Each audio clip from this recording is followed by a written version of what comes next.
Welcome to Game and Going Deeper, a podcast series by the Gay Men's Brotherhood, where we talk about personal development, mental health, and sexuality. I am your host, Matt Lansadell. I'm a counselor and facilitator specializing in healing and empowerment. My areas of expertise are teaching people how to heal toxic shame and attachment trauma and embody their authentic self so they can have more meaningful connections in their lives. I specialize in working with highly sensitive people, empaths, and gay men to develop a stronger sense of self-worth. Today's topic is narcissism in the gay community, and we are joined by Ken Reid. Welcome, Ken. Thanks, Matt. It's very good to be back again. For the third time, we've done a major discussion on something.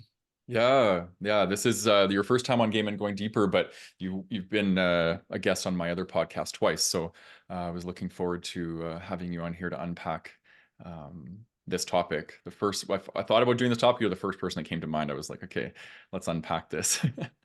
I feel like that's I feel like that's a bit of a role to live up to, especially considering the fact that narcissism isn't a topic that nobody's talking about. Like there are so many people, including armchair psychologists, who love to talk about this. So I'm flattered and thank you very much. Yeah, it is. And it's become almost like the word authenticity. It's like a buzzword. And so we're going to unpack that today and kind of what that means. But before we go into that, I just wanted to, formally introduce you that Ken is an attachment and trauma-informed counselor who specializes in grief recovery, relationship guidance, and CPTSD recovery. So lots of overlap in what we do. And I think we come from a very much an attachment model, trauma-informed model. And I think we're going to be able to really share with the audience a lot of really good things. So what we're going to be talking about today is obviously what is narcissism. So unpacking narcissistic personality disorder and differing that from people with narcissistic tendencies. What is that? What's the difference between these two things? Analyzing the spectrum. So looking at different types of narcissism and how it shows up. What causes narcissism?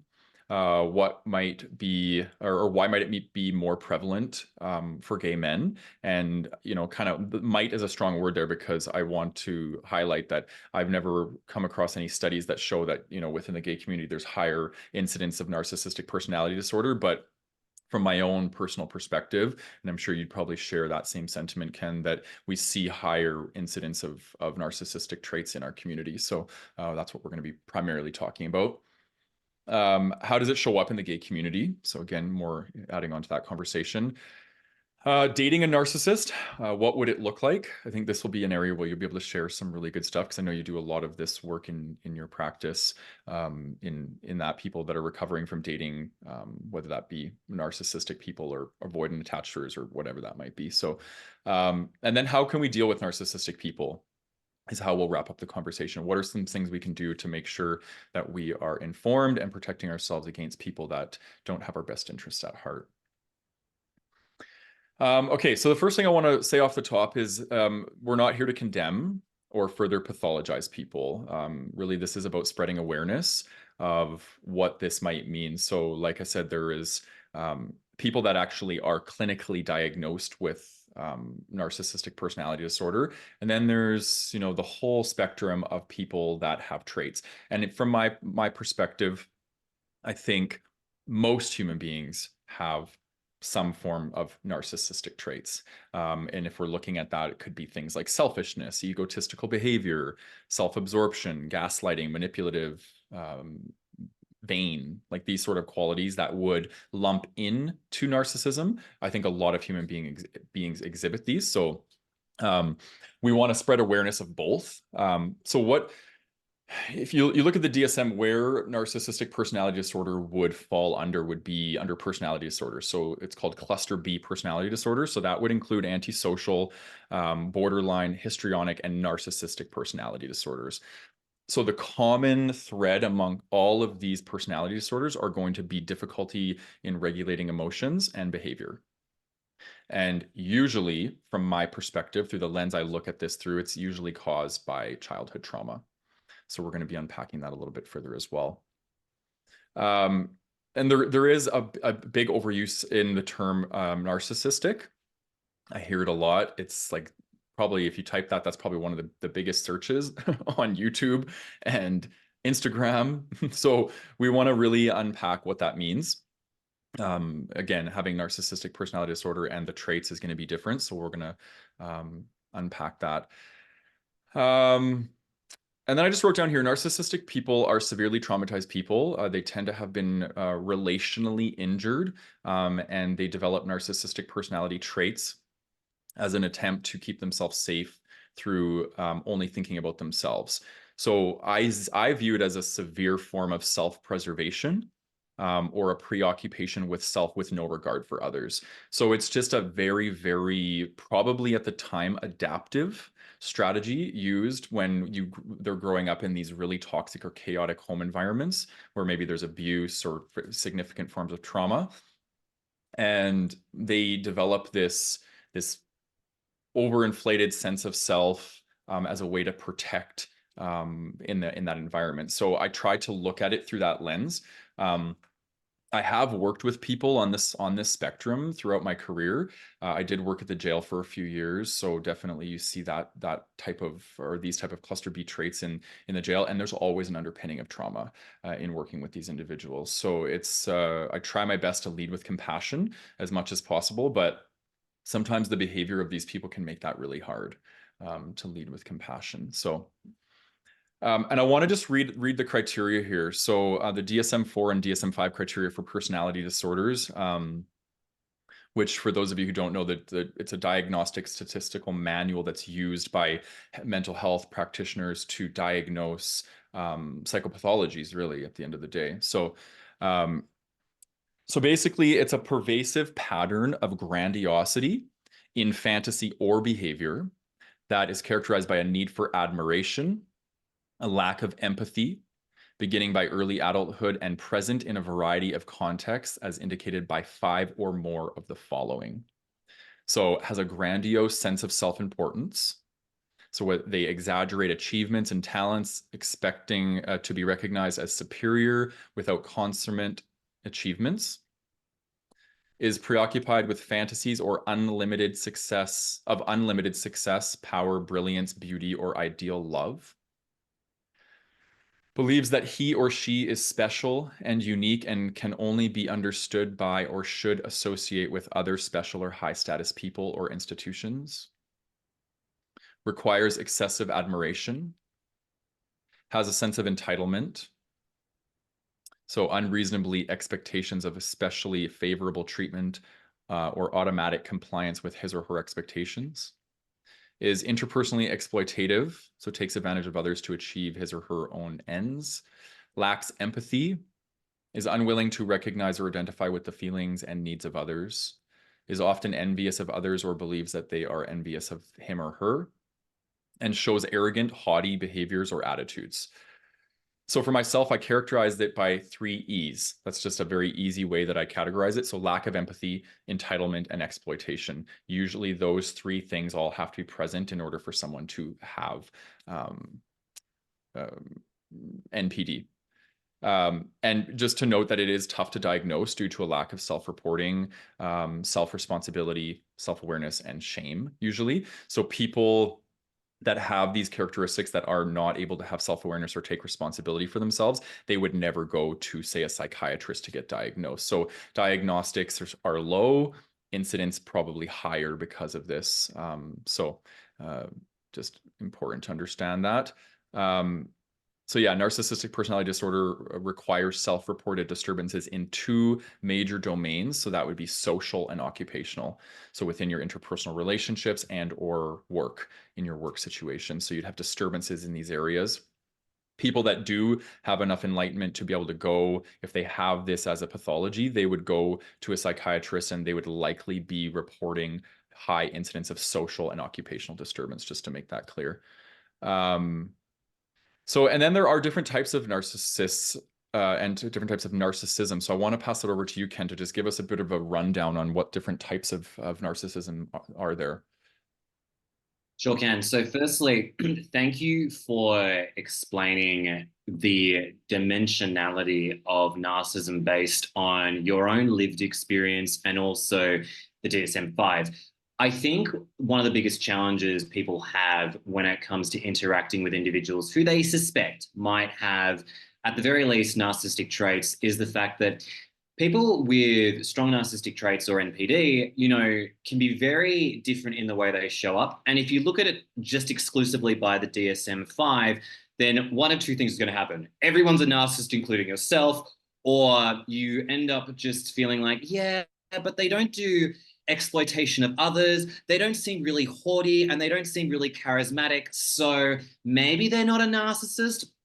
So this is where the types have been really practical for people to be like, oh, I can put a name on this and actually understand it better. Because to what Matt was saying earlier about how you don't really need, say, 7 out of 7 of the traits to be diagnosed as a narcissist, even a sufficient number you would classify as someone at the very least with high narcissism. So getting straight into it, I think some of the types that we would see normally, especially in our community, would include ones like, for example, covert narcissists. So this is a really good example of someone who would not be a traditional narcissist. This is someone who might appear shy, sullen, maybe feels like they haven't had a lot going on in their life. So this might be a person who feels, like nothing has ever gone right in their world. They've been bullied as a kid, that the boat of opportunities has well and truly sailed. They've missed out on so many things. And people tend to take pity on these individuals and think, oh, poor person, this is really sad.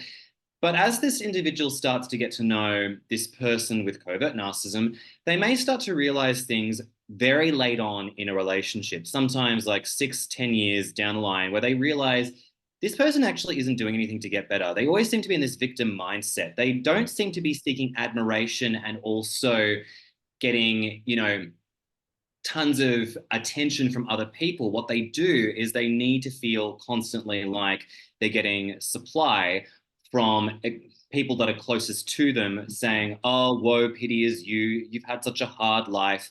And so often these individuals are ones where these relationships can go on for 15, 20 plus years, and it's just draining to anyone involved. And it's really what I describe as someone who's very irritable, depressed. These individuals are not great sexually speaking, and it just sort of feels like you're dating someone who's very cold and lacks any empathy towards you. So this is a good example of someone who doesn't really sound like a classical narcissist, yet still is very much a prevalent type of a narcissist. Then on the flip side, we have your classical overt narcissist, someone who obviously likes attention, charismatic, haughty. They really have a very debonair streak to them. They like to hang out with, the it crowd, keeping up with the Joneses, and they're very good at putting people down and making their incivility known whenever they feel ashamed. If they have like a bad day at work, they'll let you know about it by raging at you about it.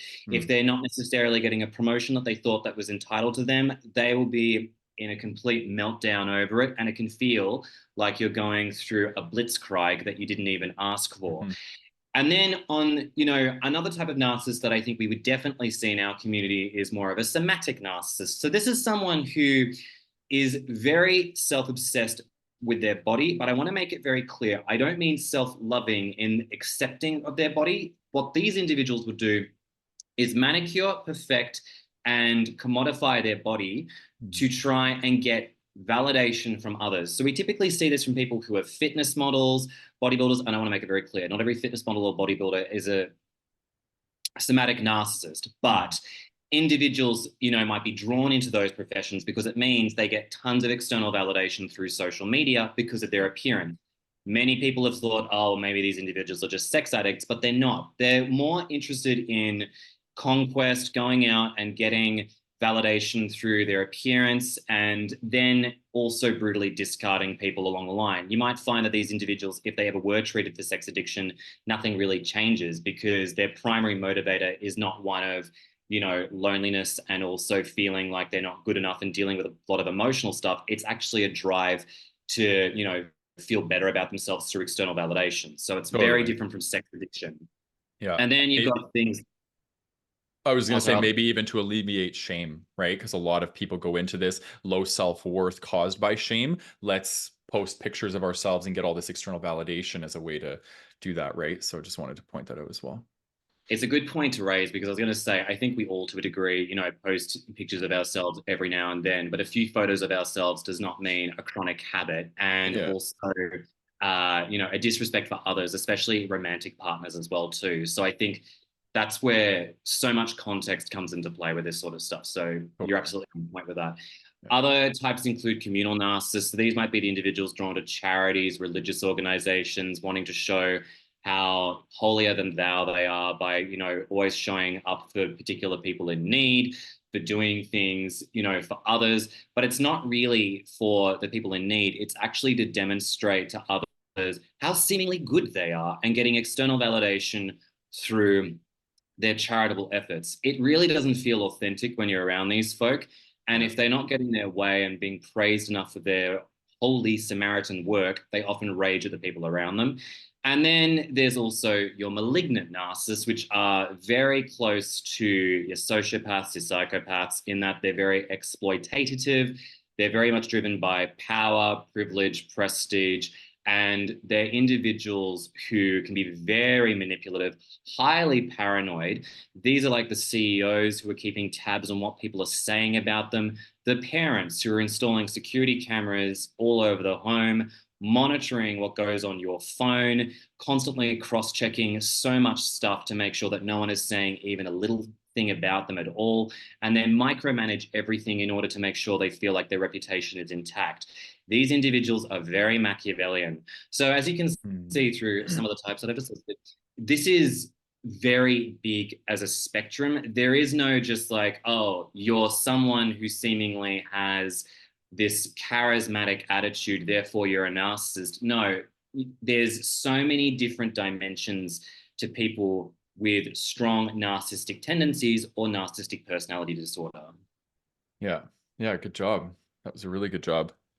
Great way to break it down. And I'm sure everybody's kind of nodding like, yeah, I know that person, and, kind of, going through our minds and the Rolodex of people we know, because those qualities are definitely common in our society. And it almost feels like from when I was younger to, the time social media hit the market to now, it's like self-obsession has become so prevalent. Like it's almost like, these younger generations, it's just like they're being primed to just be so self-absorbed and self-involved. And, like it's just, the generation of the selfie, I guess. So it's just interesting to see, as things go on, 10 years from now, what we're going to be seeing, as far as maybe the incident rates of narcissism increasing, or, it's interesting. There are a couple resources I just wanted to share off the top. So Dr. Ramani does some really great work. She's probably my favorite resource on YouTube. Does a lot of good videos, on that as well. And I created a video, what's more like a workshop on YouTube, called The Narcissist and the Empath: Trauma Bonding, Codependency, and Healing Through Authenticity. So that might be something to check out if you're an empath or a sensitive person and you attract narcissistic people, because that is the resource that I created to help empaths and sensitive people understand themselves and the wounds they might be carrying around that are attracting narcissistic people into their life. So just wanted to put that out there. I think it's actually a very good point that you've raised, because I find that in my experience, a lot of people who are from codependent backgrounds, usually because they've been raised by a narcissistic parent, often find themselves dating narcissistic individuals too. And I would say I've seen a lot of it. I fortunately haven't, so I can't comment on that. But I was going to say, no shame to anyone who has, because quite frankly, I think a lot of people have, and it's very common in our society. I think that when it comes to battling codependency, I'd argue that's its own thing to deal with, and that's a very challenging thing to overcome. But whilst our episode today is obviously focused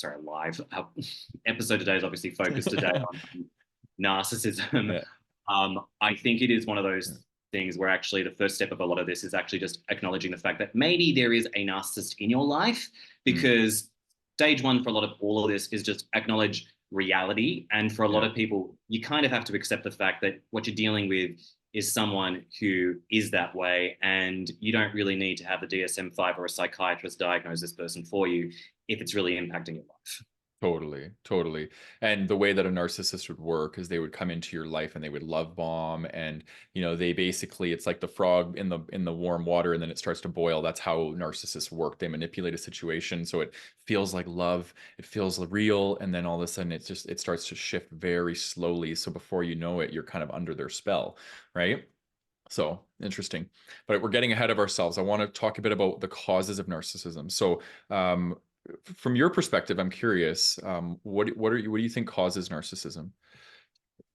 Well, I think there's a few things, and generally speaking, there is still a bit of academic debate as to what may be the primary cause for a lot of this. But generally speaking, the research seems to suggest that there's a combination of things that are going on, that there might be a genetic component that might be activated under certain circumstances that causes and contributes to the development of high narcissism in an individual. There also is trauma, which relates to your experience with interacting with individuals with NPD, that they've often come from a history of trauma. Although I will add that that's not always the case as well, too, in the sense that emotional deprivation and spoilt upbringings can also be a contributor to the development of narcissism. So say if someone was maybe emotionally neglected as a kid, but was spoiled and was given all that they wanted, they might grow up with a lot of arrested development and think that they can just get away with anything without even taking into the consideration of how other people are feeling based on their behavior. And then generally, environmental factors might also contribute to this too, because to what you were saying earlier, Matt, about how this is also rooted in survival. If you've grown up in a narcissistic household, you're not always necessarily going to develop into a narcissist, or even if you've been in a narcissistic relationship, there is a term that's thrown around, which is called fleas, which is this idea that you might have picked up a few narcissistic behaviors here and there just to survive said environment.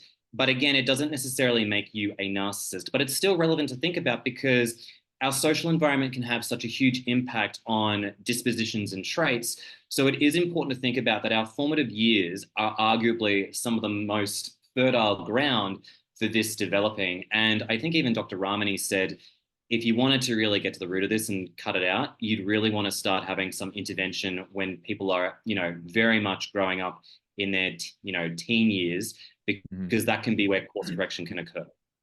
Yeah, I like that. And like, I think in most things in mental health that trauma has an underpinning, the sooner we can get to it, the better, in my opinion, or even prevent it from happening. But it's tough. It's really tough. Okay, yeah, great. I love all those, and I second all those. I don't know much about the genetics. I tend to be more, I would say, nurture over nature. And in the case of this, I would say it's a lack of nurture, actually, a lack of nurturement or not nurturing within childhood. So that could look like relational or attachment trauma. So it could be abuse, it could be neglect, it could be abandonment, it could be something where things felt so out of control in this person's life that they felt like they had to shut down, right? Shut down empathy, shut down any ability to feel, so they could become highly dissociative. And then the other aspect of this, I think, too, would be, like you said, arrested development. And I think for me, it would be the arrested development in the person's sense of self. So when we're younger and we go through, like, let's say, an individuation process, we start to have ego formation occurring, and there's some sort of disturbance that happens in this period. Usually this is when we develop, like I always categorize it as, like, when we're younger, we have little s, little self, big other. Right. And as we individuate, we start to develop like medium S, medium other, and that's like a healthy individuation. And when somebody goes through significant amounts of trauma, they might develop big S, little O, right? Highly preoccupied with self and very little concern with other. And again, it's an adaptive thing we do when we're younger and we're in an environment where there is no validation for us. There is no encouragement of our authenticity or of our sense of self. So we basically develop this big reliance on ourselves. We become hyper independent, super self-sufficient, and we start to disregard other people, right? And then, again, we go through more developmental stages and things, and this just gets affirmed. So from my perspective, it would probably be, I think narcissism is created when we're a lot younger and we don't go through healthy individuation, healthy ego formation development, these sorts of things. And actually, this is another good resource for probably people like us. I don't know if the lay person or just, you know, the average listener would be into this, but it's The Point of Existence, Transformations of Narcissism in Self-Realization. So this is, A.H. Almaas is probably, in my opinion, one of the pioneers in depth psychology. And I studied this book in university, actually, in a transpersonal psychotherapy class. And it was like life-changing for me. It really opened up my eyes to the structures of the mind and the development and trauma and these sorts of things. But A.H. Almaas says, narcissism is fundamentally the central expression of the alienation from one's true self. So again, individuation, ego formation, these sorts of things, they encourage boundaries. They encourage the development of our authentic self. If there's an injury or a rupture in this, then we're going to have alienation from our true self, right? And we got to develop all these masks, these personas, these ways of getting our needs met through manipulation. And that, I think that's a big cause here just from my perspective. Completely agree with you. And I think that the other thing that I was going to say too is it is the development of a very fragile, sticky ego as well. It's very much about putting up a false self in order to feel better about oneself. And to a degree, hey, like we all have egos. And I don't necessarily think the ego is bad. I know there's a lot of talk about ego death and all this sort of stuff. And I don't think that necessarily, you know, one's ego is necessarily the root of all evil. But I do think that when it comes to being highly narcissistic, you know, it really is exactly as you describe. It's almost a tool to serve big S over little o to really gain a lot of validation. Narcissism in general is like being an addict for validation in order to feel better about, you know, your big S, because really that big S is sitting on a foundation of asbestos that could crumble very easily. And when it does, it can be a disaster in clinical settings, but that's a story for another day. Yeah. Well, and why do you think, you know, people that are narcissistic have narcissistic rage? Because the big S that's sitting on the asbestos on the cracky foundation, when it crumbles, right? It's like, it's so fragile. Their sense of self is so fragile. So they're manipulating everything around them to give them this sense of self, because it's actually not coming from within. It's coming from outside themselves. So again, it's almost like an addiction or to external validation, like you said. So really well put. I love that. It's a good way to look at it. Okay, so moving into why it might be more prevalent for gay men. And again, I want to just read this definition. Narcissism is fundamentally the central expression of the alienation from one's true self. So many gay men, we have injury to the development of our authentic self because we have to hide who we are for most of our upbringing, right? We can't be gay. We can't be sensitive. We can't be emotional. We can't be feminine. We got to shut down a lot of who we are. And I think this is a recipe. This is one of the ingredients to the recipe that could potentially lead to people developing narcissistic traits. What are your thoughts about that? I was going to say, do you have all day? I mean, I could talk about this for days, to be honest. So I'm going to do my best to really turn this into a very pithy summary. Yes, to everything you said. So my thoughts are as follows. I want to echo something you said at the very beginning of this, which is to say, whilst there is not necessarily any research to suggest, hey, if you're gay, there's a high incidence that you might develop into a narcissist, it's more just to say that with what we've discussed already, that trauma, upbringing, you know, alienation, bullying, abuse can all be a recipe for the development of narcissism in an adult. So when we think about the gay community in general, I have to say, now this is statistically proven, mental health for gay men is not exactly fantastic. So let's just use that as a bit of a statistical point to say there is therefore a high likelihood that people with, you know, in our community are going to maybe develop some form of personality disorder, even narcissistic traits. So let's dive straight in. I think you're absolutely right. I think that I'll start actually with being closeted, because I think that is a huge one for many men and women and people who are non-binary in terms of, you know, really coming to themselves and not feeling like they can. I think that for a lot of people who may develop into covert narcissists, and I'm just using this as an example, might deny their own sexuality because they've been forever told that they can't be themselves or have been made to feel like they can't be themselves. So, you know, being closeted for them is their way of protecting themselves from any shame, embarrassment, and they really need to maintain this veneer that they're fitting in with everyone when in fact they actually have some traits of being, you know, part of our beautiful LGBTQI plus space. But of course, there is a strong societal undertone which says being straight is okay, anything else, not so great. So understandably, it could definitely, you know, I've heard so many cases of people who are closeted who actually also do have high narcissism, but I want to make it very clear, not everyone who is closeted is a narcissist. It depends on how, to your point earlier, how that person is weaponizing this, like the big S, to obtain external validation from others, and how they're doing that to protect that shaky asbestos foundation, which, you know, where all those, you know, beautiful, messy parts of them exist. I think that for a lot of gay men, I think there's tremendous internalized homophobia about who we are. Yeah. And I think that can lead to the development of other styles of narcissism as well. Take the somatic narcissism in our community too. How many, you know, men in our community are very body focused too, to the point where maybe it's done in such a way where their obsession with their body and using it to, you know, have sexual partners is not done because they want an authentic relationship, but it's to prop up that big S, to make them feel better about themselves too.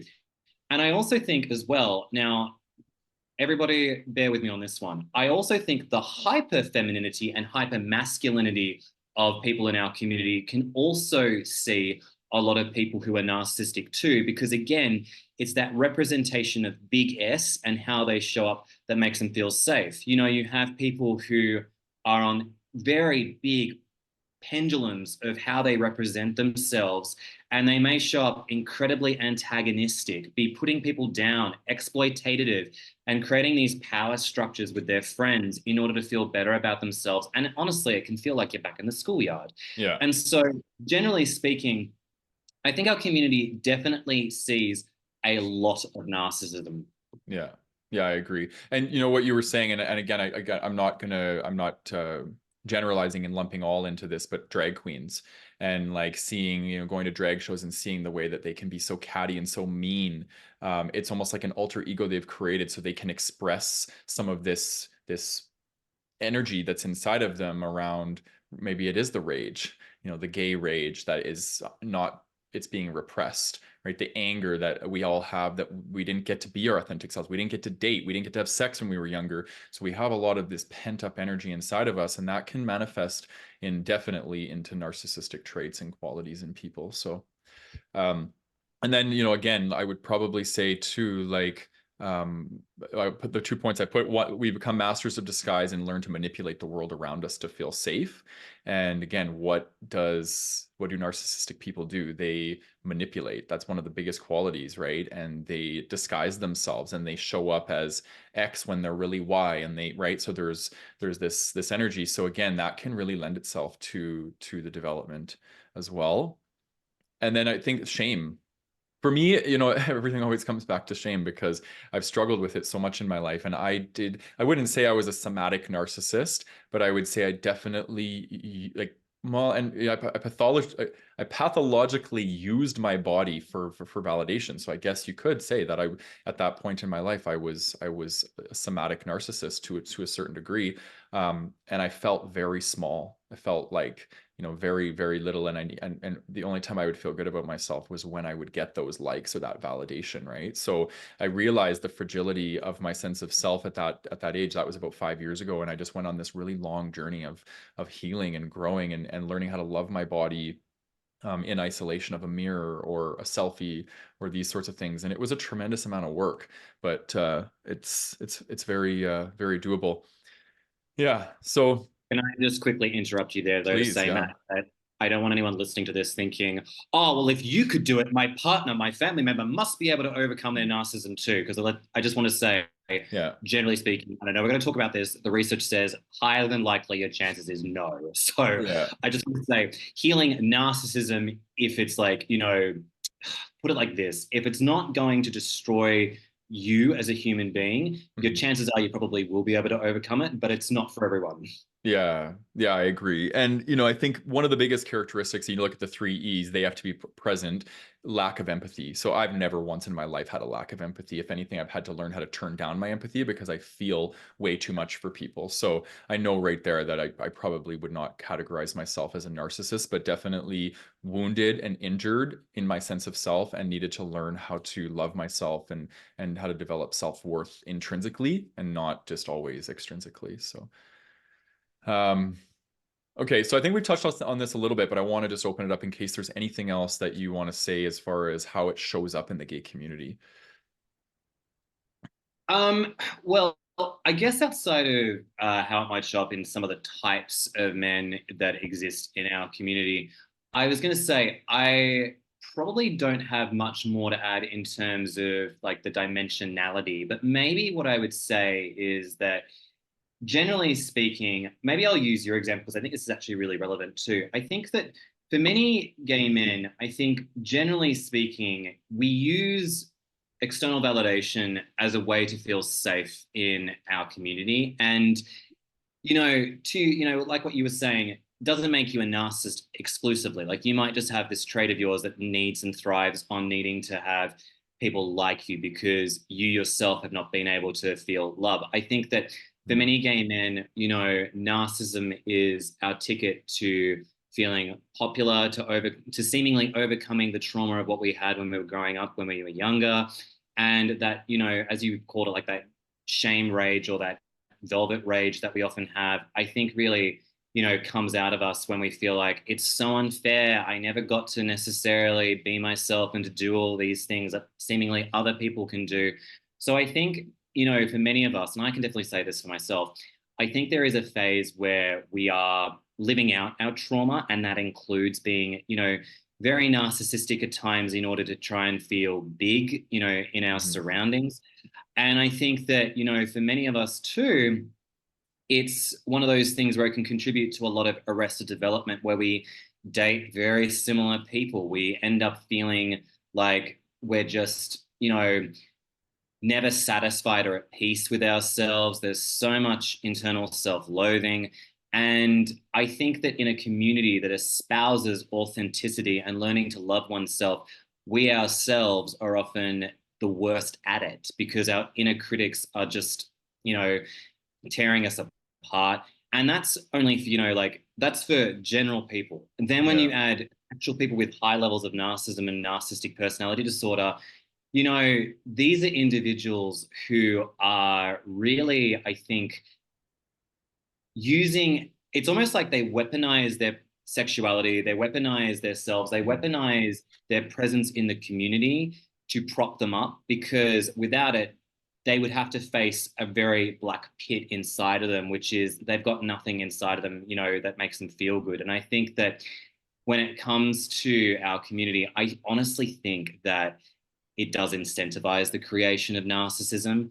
And it is one of those things where it is my hope that true authenticity, which isn't just the creation of that big S, is valued. It's really about how do we undo a lot of that narc rage inside of us, that shame, that guilt, not guilt so much, but more of that sort of shame about who we are, and start to accept us for who we are, because that is a very hard journey for us to achieve. Yeah. Yeah, I fully agree. I second everything you said. I love how we're so on the same page. It's great. Yeah, for me, again, it's all there's similar things that I say on this podcast. Really, like I fully agree with the somatic side of things. I think that shows up tremendously in our community. I also see, again, with this obsession with body and the physical body, I see a lot of intimacy avoidance. And I think a lot of hypersexuality, promiscuity, casual sex oftentimes comes from people not having a strongly developed sense of self or sense of self-worth, right? It's like, I'm only going to share with you my physical body. And intimacy avoidance is usually caused because we don't feel secure enough in ourselves to share the emotional, the mental, the spiritual parts of who we are, right? So we hold those back. So I'm not, these aren't really, don't have to be directly even linked to narcissism. It's just how it shows up in the community and how we might have, you know, this lack of sense of self. I also see that in the community too, is like a lot of trends that people just grab onto, right? And people that are just grabbing onto trends blindly and doing things that everybody else is doing because everyone else is doing it. It feels a little bit like conformity, or, you know, because we don't have a sense of self, so we're just going to do what everyone else is doing. So it's like the selfies and the butt pics and the dick pics and all this stuff. It just feels like there's this element of like, I'm just doing it because I feel like I have to do it to fit into this community, right? And I would just love for us more to like stand up and say, do I actually want to do this? Right? Because there's nothing wrong with it. If you want to do it and it feels good for you, by all means, go ahead and do it, right? I even do it sometimes, right? So it's like, but if you're doing it because you think you have to do it to fit in, I would really question that, and get clear about you know, what it is that you want, what it is that makes you feel good. So those are kind of just some of the more dysfunctional ways, and I would say probably a couple other ones would be lack of empathy for one another. As gay men, like the mean girl gay energy is pretty prevalent in our community. And like I said, like I know some of it is alter ego with drag queens, but drag queens, I tend to, any ones that I've ever seen, really embody that mean energy. But again, there's probably tons of drag queens out there that embody love too, right? So I'm not lumping them all in the same category. And then the other one that probably could show up too in our community would be creating hierarchy. And I know this is a human thing, but I do see it a lot in the community, which is like this A gay mentality. It's like, I'm part of the A gays and we look down on all the other gays, or I'm white and privileged and I look down on people of color, whatever it might be, right? There's this thing where like we feel like we have to be better than other people, which is very, very linked to narcissistic qualities for sure. Yeah. Okay. I was going to say, I have seen and witnessed all of what you've said, you know, even in little old Sydney in Australia. Like, I really feel like it's a very prominent thing. And it's funny because, like, I've heard that story being told, you know, time and time again, you know, across many people in different cities of the world. And I think that it's almost just like we're back in the schoolyard fighting for the cool club without actually asking ourselves, is this a club that we want to be a part of? Many, many men I've worked with who are sort of transitioning into accepting the fact that they might actually be gay often say to me, I feel like I'm going to lose myself. Like, this is not a group of people that I want to be a part of. And to be honest, you know, I've also had those thoughts myself where it's just sort of like, well, if I were to accept my sexuality, what does, you know, identifying myself with a, you know, this hyper aggressive crowd of people and how they, you know, represent, sure, there might be a bit of internalized homophobia and a bit of fear about, you know, being gay, but, you know, does that necessarily mean, to your point, that I want to be doing dick pics, butt pics, all these other things? No. And I think that, you know, it's very easy, you know, I think it's very easy for a lot of people to feel like being gay means you're automatically lumping yourself with this, you know, this very hypersexualized, hyper aggressive crowd of people, when it couldn't be further from the truth. But it does, I will have to say, I think for a lot of people, that is the shortcut to feeling accepted, validated, and at peace with their big S. Exactly. And it makes me so sad because, and that's again one of the main reasons why I started the Brotherhood, was because I'm like, that's all I'm seeing. I'm just seeing this mainstream community. I want to create offshoot subsets of communities where people can go and find connection when they don't feel like they fit into that mainstream culture, right? So yeah. All right, so dating a narcissist, what would it look like? How would somebody know they're dating a narcissist? Great question. I want to be first off to say, I want to start off this by saying, no shame to anyone who has, for the reason that many people do not know what a narcissist is in terms of their disposition, their traits, their qualities. And to be fair to most people who are narcissists, they can still love, you know, maybe at an immature level. And it's okay to grieve these individuals if, you know, you did indeed have a strong bond with them. So with that all out of the way, let's talk about what it actually looks like. The shorthand version is there's love bombing, devaluing, discarding. So in the early days of courtship, you might find that these people are incredibly debonair, they're charming, they're usually blowing you up with a lot of big compliments and saying things like, "You're the love of my life. I see us getting married together and having this soulmate style relationship." And I mean, that's on the very overt side. But if it's not necessarily that, it just might feel like this person's giving you a lot of time, attention. And for people who are particularly, for a lot of us who are gay, we are often, very love starved. And so having another man who we might find attractive, who we might find down on their luck, someone who we really connect with out of a place of empathy or, yearning for feeling desired, it is very easy in this phase to overlook some glaring red flags, which then start to crop up, down the line. I often find narcissistic relationships tend generally to last a while, in that they are ones where you have this glorious honeymoon phase where things can feel so great, feels so fresh, to then slight mood shifts starting to happen. Your partner who's narcissistic says something to you that really ruffles your feathers. They'll start making comments about your body, saying things that, you're too sensitive. And a cycle of gaslighting starts to occur around this particular point in time where you're made to feel like you're going crazy. And this phase of devaluing, where you really start to feel like any day could turn into a thunderstorm, where you just almost feel like you're walking on eggshells waiting for the next thunderstorm of rage to come out of the person.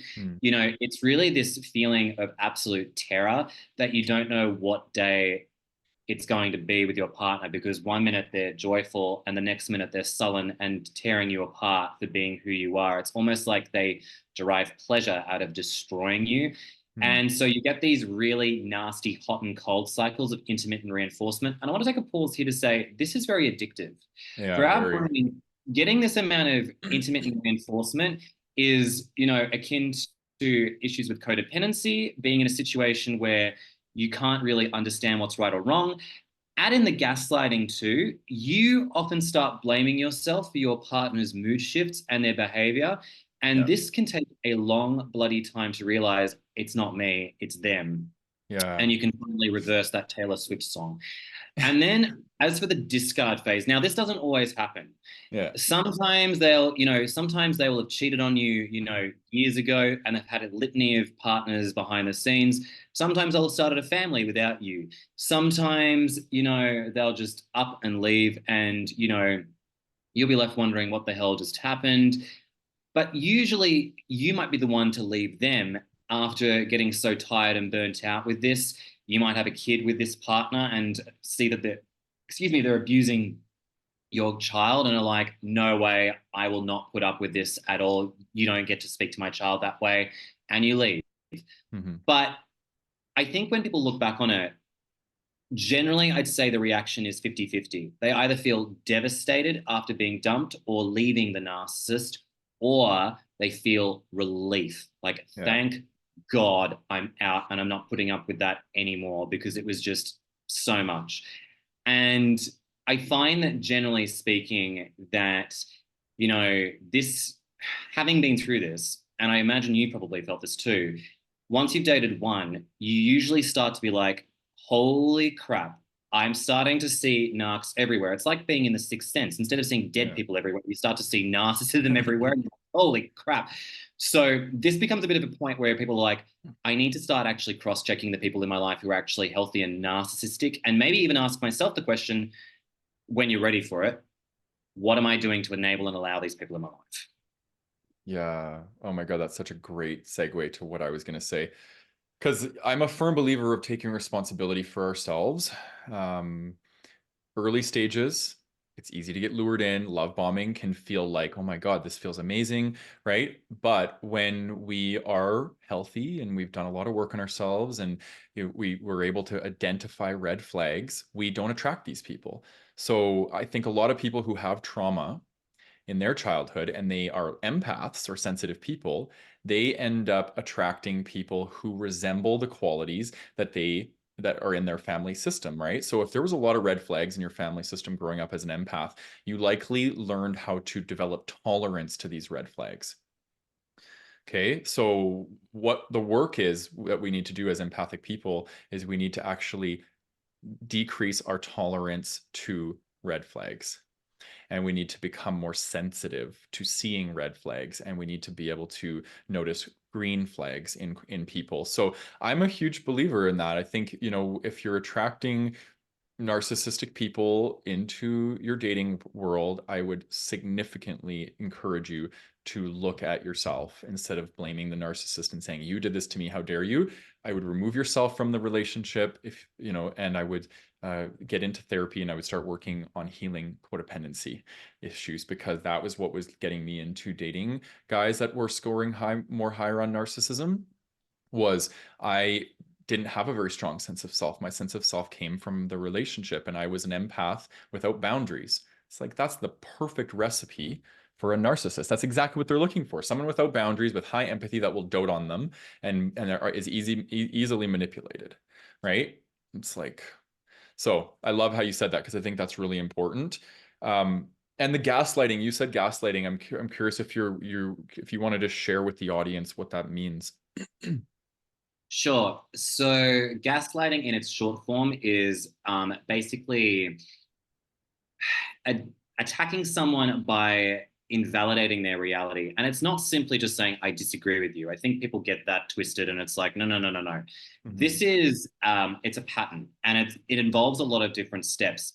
It involves someone constantly saying things to you or about you that are simply not true over time. Mm-hmm. For example, being like, Matt, you're so sensitive. Matt, you just seem so confused about everything. It may involve projection, taking the worst parts of yourself and throwing it onto the other person to avoid accountability for your own stuff, and to make the other person, you know, deal with stuff that isn't theirs to begin with. We have to understand that for the gaslighter, you know, a lot of the time, this is going to sound twisted, but bear with me, they're not doing it intentionally. Like, I don't even think narcissists are doing this usually a lot of the time with the intentionality to, you know, confuse people. I generally think it's a very reactive response. If people disagree with me, that's totally fine. But having seen many people who do generally gaslight, it's usually done because they themselves are not comfortable with their own reality. They do not like dealing with their own levels of accountability with stuff. They don't want to acknowledge their own shit. That's why many times, if you ever call a gaslighter out on stuff that they've said, done, how they've behaved, they'll throw it back to you because they don't want to feel shame. They don't want to feel guilt. So it's far easier for them to throw the facts back at your face and make it seem like you're the problem with, you know, you're the one with the problem with the issues and all this sort of stuff. I think that it's one of those things where the impact is, if you're feeling generally quite confused, that you're feeling like you're becoming quite powerless, and that the person that's talking to you has essentially become your sole reference point for what's right, what's wrong. They're telling you 2 + 2 = 3, and it's starting to feel like an Orwellian nightmare. Chances are you're being gaslit. And usually it is because that person themselves, quite frankly, is delusional and in massive denial over their reality. Yeah. This is such a common one that I see too, and even people that I work with, you know, saying that their partner was gaslighting them, or the guy they're dating is gaslighting them, and he's a narcissist. And you know, it's really interesting, because I would say gaslighting is so common because and I would say it's common amongst people with low emotional maturity.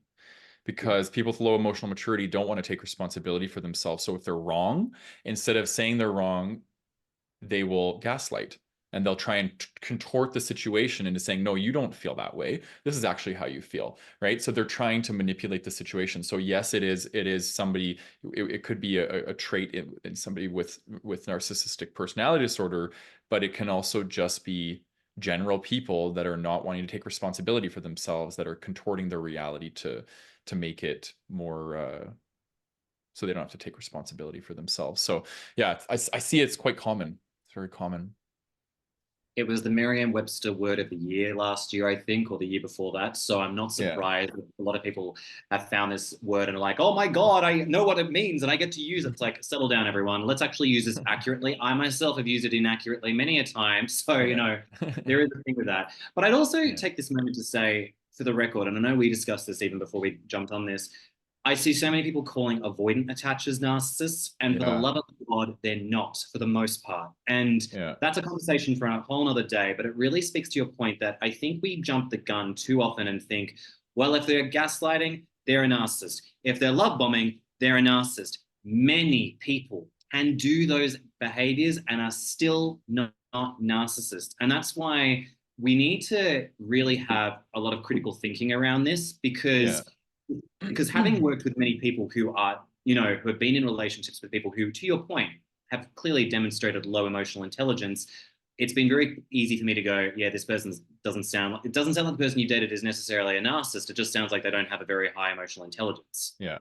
Yeah, exactly. And I agree with you with the avoidant attachment comment, because and you know, if we even went to that degree, it could be that somebody that was anxiously attached in protest behavior could also exhibit you know, narcissistic qualities as well, right? So we're just essentially looking at people with dysregulated nervous system and the coping strategies that they're using to try and make their environment safe, right? It's yeah. So we all need to just kind of, you know, settle down a little bit and not be calling everybody a narcissist just because they invalidated our feelings, or they were showing signs of emotional immaturity, or they were avoidant of intimacy.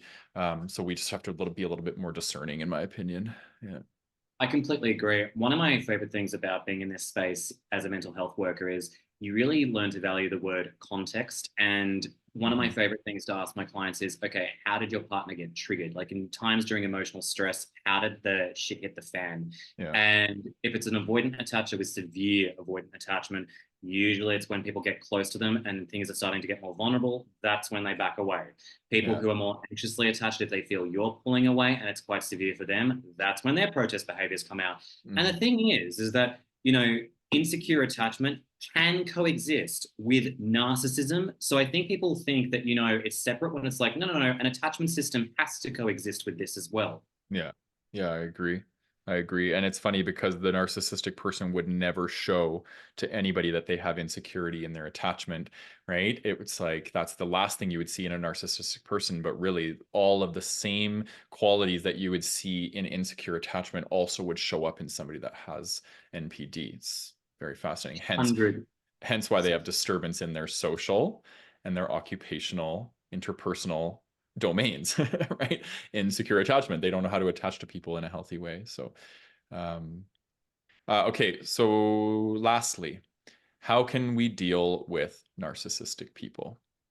What would you say? What's some of your best tips that you would give to somebody that's dealing with a narcissistic person? Matt, my one and only tip is you don't deal with a narcissist. But if I'm Yeah. being a bit more practical than that, it's like an earthquake, just don't go near it. Yeah.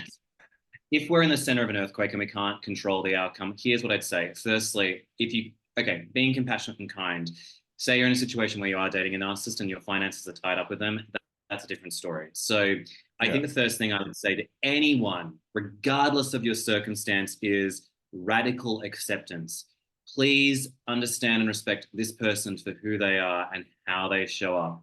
Yeah. If this is a person who's demonstrated a lot of the behavior that we've talked about today, you don't necessarily need to get your PhD in narcissism to understand whether or not they're actually a narc or not. I spin the question back to, how does this person make you feel when you're consistently in this relationship? Do you feel like you're stepping on eggshells? Is your physical health going to the shitter where you're feeling like you have fibromyalgia? Well, not feeling like you actually have fibromyalgia, chronic fatigue issues, IBS, because your physical health can be detrimentally impacted by the quality of your relationships. So if you're starting to notice your physical health is coming undone, that arguably should be your first alarm that something is not quite right. Secondly, really understand the importance of this individual in your life is craving external validation or supply. Learning how to go grey rock, which is the technique of becoming boring in conversation, talking about the weather and not really talking about your personal life much, avoiding topics and conversations which would cause them to rage or gaslight you becomes paramount at this particular point in time. And it does mean that the quality of your relationship might suffer, but arguably that's in your benefit because it does help you get to a point where you're not as interested and romantically invested in this person too. Mm-hmm. And arguably, one of the biggest things that you can learn for yourself is boundaries. You have to understand that many people who are narcissistic have terrible boundaries and are not great at respecting yours. Mm-hmm. It's not about necessarily implementing boundaries just with them. It's actually about having boundaries with yourself. It's really about learning to understand how much you're going to tolerate with these individuals and also how much you're willing to put up with them. I will say for many people, walking away is not an option. And it's really about figuring out how much distance you can create with that person in your life in terms of maybe it's just how much you disclose, how much you interact with that person on a daily basis. I know many family members who simply can't give up their parents because, you know, there are financial constraints or they genuinely still care about their folks. But when they're too physically close, they're maybe under the same roof, that's when it spirals and all of this narcissistic rage and crap comes out that really affects that child's self-esteem. But they're like, you know what? You're great at a distance. I'll see you once every month. And that actually is enough for me. So it's really important, if I had to round this out, is to say, generally speaking, we want to be mindful of the people in our life and how they're impacting our mental and emotional well-being. And I don't mean just triggered. Like being triggered is not in and of itself a sign that someone is good or bad for you. I'm talking if you're noticing that over time, your mental, emotional, and physical well-being is really decreasing exponentially as a consequence of this. You've tried maybe talking about this with your partner and nothing seems, or parent or family, friend, you know, you've tried talking about this, but nothing seems to necessarily be changing. And there doesn't seem to be any indicator that this person wants to do any work on this. I think we have to then get to a place of radical acceptance where we understand that this is what it is. What do you need to do? Because you're the only one who can control this situation. I want to be very clear and make a blanket statement that trying to encourage these people to go to therapy, for the most part, doesn't really work. And welcome to try all you like. But generally speaking, you may find that option quickly gets ticked off as being an impossibility. So that's my TED talk on that. Well, and they'll often promise that, oh yeah, I'll go to therapy until the cloud blows over. Right. And then you stop holding them accountable. A few days goes by, they don't go to therapy. You're no longer upset anymore. Right. And it's just, that's how it gets prolonged. Yeah, it's really interesting. There's a few things. So I second everything that you said, but I think the one of the main things that I wanted to piggyback on what you said was about boundaries. Boundaries and immune function. Our immune system acts like our body's boundary, right? It's constantly keeping out what's not good for us, filtering things. It acts no different than a boundary would. So people that have autoimmune disorders, people that have all the conditions that you listed, right, tend to be people that struggle with boundaries. So it's really interesting. So boundaries, I think, are one of the most important things in life, really. Feeling your emotions, understanding the needs that are associated with those emotions, and setting boundaries to protect those needs. It's really the recipe for everything when you're talking about personal development, healing, therapeutic work, right? So important. So that's the big one. Remove yourself from the relationship if possible. Again, seconding what you said, like sometimes you're married to one and you have a child with one, or your parent is a narcissist or whatever, right? If you can't remove yourself from the situation, you need to limit time and you need to set very strong boundaries with these people. And the last thing I want to say is authenticity, and that's the workshop that I recorded on my YouTube channel, which will be linked in the show notes, by the way, is all about this, how to heal this codependent pattern of attracting these people with authenticity.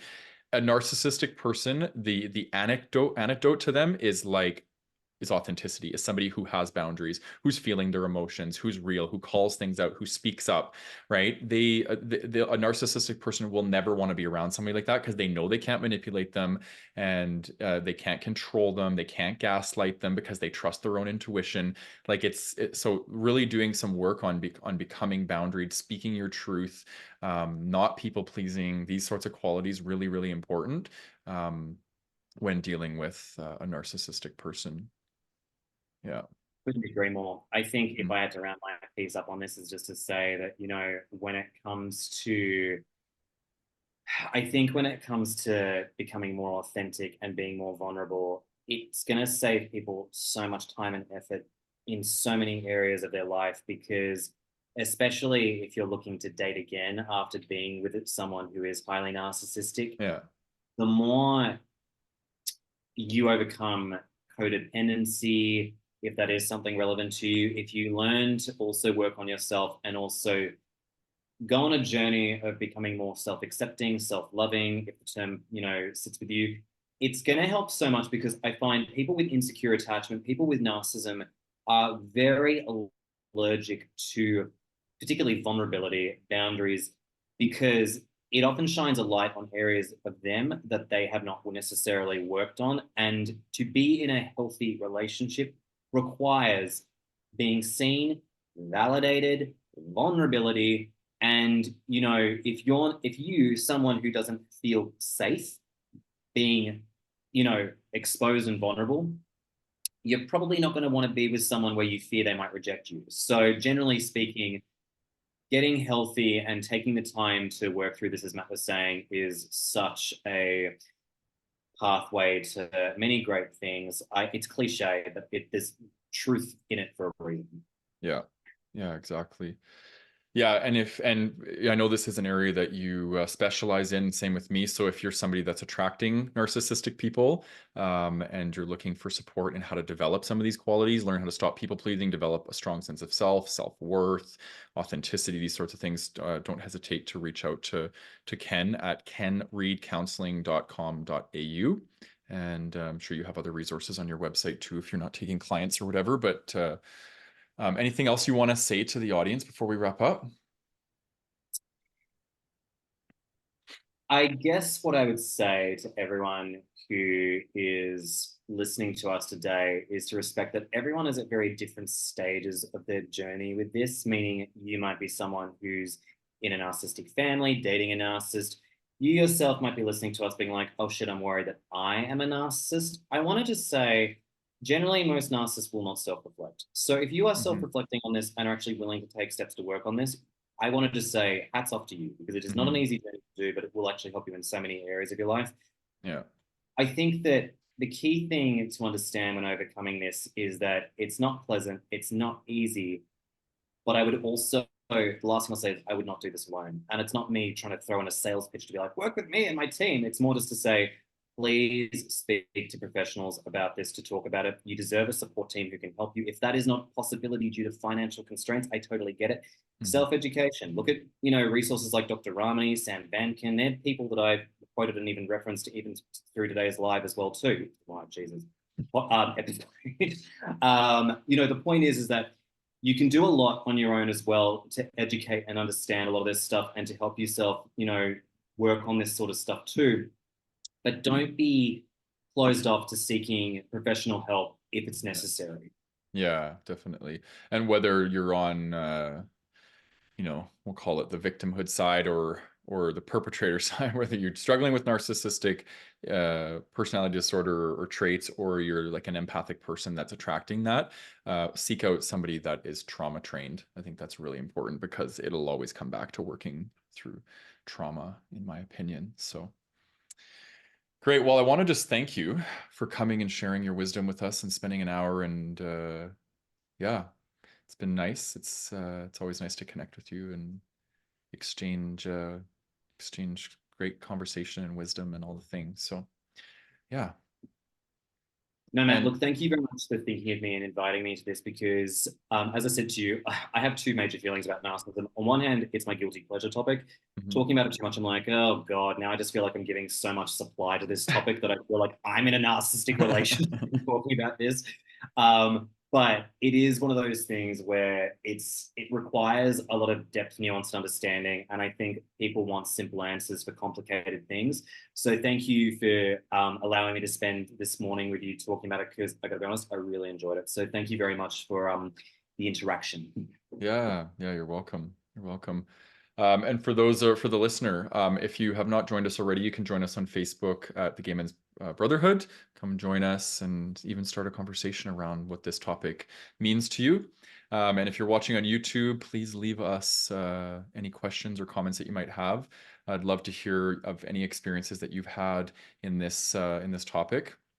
So please leave those. And if you're listening on your favorite podcast platform, please leave us a star rating, preferably 5 stars if you enjoyed what you heard today. So our voices can get into the ears of people that need this episode. Please share it with people that you think might benefit from it. So much love to everybody, and we will see you in the next episode.